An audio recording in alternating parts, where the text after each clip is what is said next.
it is Friday. That's when we do our segment Florida Report. We check in on what's happening in the state of Florida, and we bring on my sister virtually from Florida to update us on things. Well, I have a little surprise for you. It's not even controversial anymore. People know in Florida their freedoms are going to be respected. In studio, for the first time ever, is my sister Miranda. You've never been here. I have never been here. I mean, you've been like here, but not in the studio. Yeah, I've been to Seattle many times, but never to the unDivided studios. Wow, what a blessing. Hashtag blessed. You had quite an adventure to get here yesterday. Yes. It was so funny because you're technically here like working, doing stuff for the podcast. And so we had got your flight booked and stuff, and then you were supposed to go to where? North Carolina? Yeah, I couldn't find a direct flight out with good time, so I was going to have a connection in North Carolina. Yeah, and then they didn't take off, and so then missed your connecting flight to Seattle, and then they put you got off the plane. Yes. And then they put you on a direct flight, and you got in at like 2 a.m. Yeah, I got in at 2 a.m. and my luggage still isn't here, so that'll be fun to track it down later today. So I found a bunch of stuff in my closet that I've gotten too fat for. And I was like, brought her all the stuff that used to fit me. And I was like, here's what I have. Like the stuff you keep in your closet that you hope one day fits you again. Yeah. That's the stuff I packed for her because we're staying in Bellevue tonight. So I was like, here's my skinny clothes. You can have them. Yeah, the airports, it's funny though, because the airports are a disaster. So she was like on the tarmac and she's like, can you try to get me a different flight because I don't have like really good service. And I was like, great, this is gonna be a disaster because it was American. And I'm like, ugh. They were so nice. Yeah. I felt bad because I had booked you a hotel overnight in Charlotte because I thought you were gonna get stuck there. So like I had the best customer service experiences with American, which was a shock. Yeah. With Expedia, which I always have pretty good customer service with them. Then who else did I have to call? Oh, with the hotel itself. Yeah. They're like, oh yeah, we'll take care of it, no problem. I'm like, you guys have been so nice. Look, sometimes things just align. Like my flights didn't line up, but at least people were kind about it. And I think that takes a lot of the stress and edge off. Yeah. You know. Well, and then there was a mass shooting in North Carolina where you would have had to stay. And I was like, maybe that was just serendipity. Is that the phrase that's best for serendipitous? Yes. Yeah. We're very smart. Before we got started, we're like, wow, we have nice hair. It's good. If you're listening to the podcast, you can't see our nice hair. So you should watch the podcast. So you can see it. Okay, we got to get serious for a second. Yeah. Because the Parkland trial has finally come to an end, the sentencing phase of the shooter at Marjory Stoneman Douglas.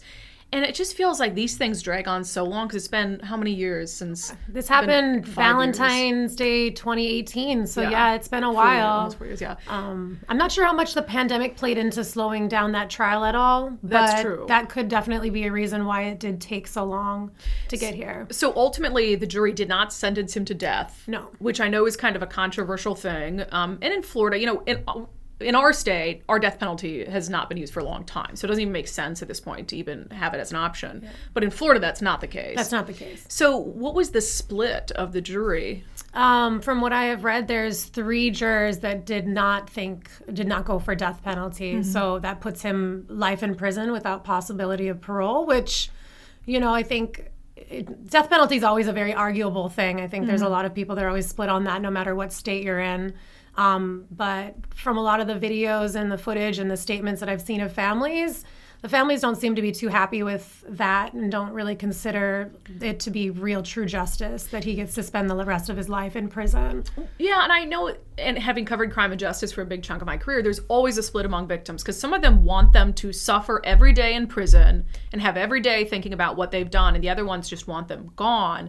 But to me, it always comes down to how quickly the death penalty is going to be carried out, because the death penalty, I think, can serve to draw things out where it's constantly appeals, bringing victims' families back to court. And it's like, that can be hard for some families. It can. I mean, you're looking at years and years of appeals and just all the standard stuff that actually just happens when you are on death row, just making sure that they've given you the proper sentence and everything. Yeah.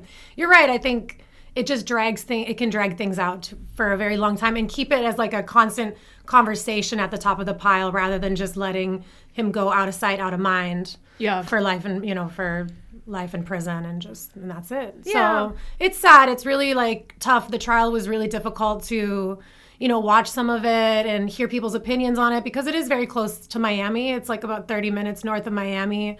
I have a lot of friends that grew up in Boca that were very familiar with the school, and you listen to some of the jury talking about how they did a walkthrough of the school because they did keep the school completely locked down and exactly as it was from the day that this happened. And I can't imagine what it was like to walk through those hallways and those classrooms and see the carnage left behind from that day. And I hadn't heard that until you told me. So they left, for the most part, the scene as was, like almost like they locked the doors and like, whatever was left. And you said it happened on Valentine's Day. Yeah. So some of these jurors' notes talks about like deflated Valentine's Day balloons, dead flowers, and then blood strewn everywhere, and like kids just leaving. One described it as like it just was sort of a normal... Yeah, like as if these kids were just having an absolutely normal day at school and it was disrupted in the worst kind of way and the school was left in that moment. Yeah, like laptops sitting open. Yeah. And you said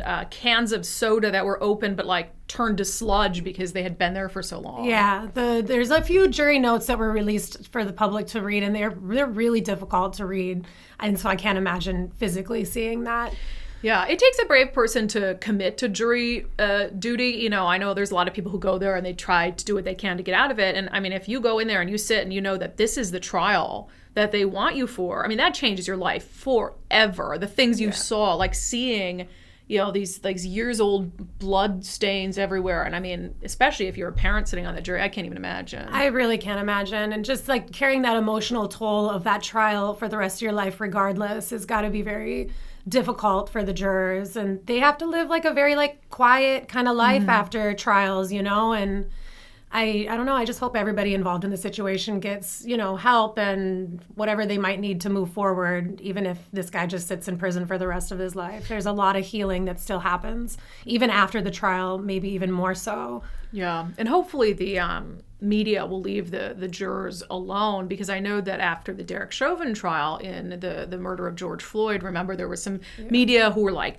following the jury bus, and it's like if their names get out there without them deciding, because I know a lot of like high profile trials, jurors will come forward and they'll want to talk about it and what they went through, but if your name gets out there without you wanting it to, it can change your life forever, especially if you're somebody who voted like against the death penalty. Because you said there's one juror who apparently went to like a courtroom staffer after and said, we don't know who the jury is, we don't know if they wanted the death penalty or not, but said they were threatened by another juror. That's what their claim is. They're claiming that another juror during deliberations actually threatened them. And like you said, we don't know who stood where and what the threat was about, but I wonder if that will have much of a create any problems or changes for the actual decision that they made. Right, if they'll have to go back through, if they find that to be true, if they have to go back through the sentencing phase of the trial. So, and that's hard for families as well, or if there'd be a different outcome. So,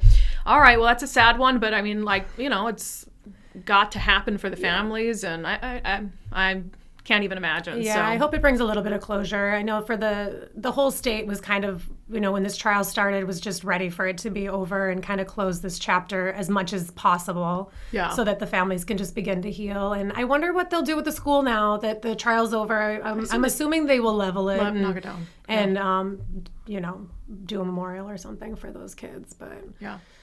Well, Miranda, thank you. It's nice to have you here. It is nice to be in the studio. It's very nice and cozy. I like it. You were commenting on the number of American flags I have in here, which, of course, I love our country. There's a lot of flags in here. I love it. But also, on a serious note, it's our 100th episode on Monday, which is very exciting. And I was telling people we have a special guest.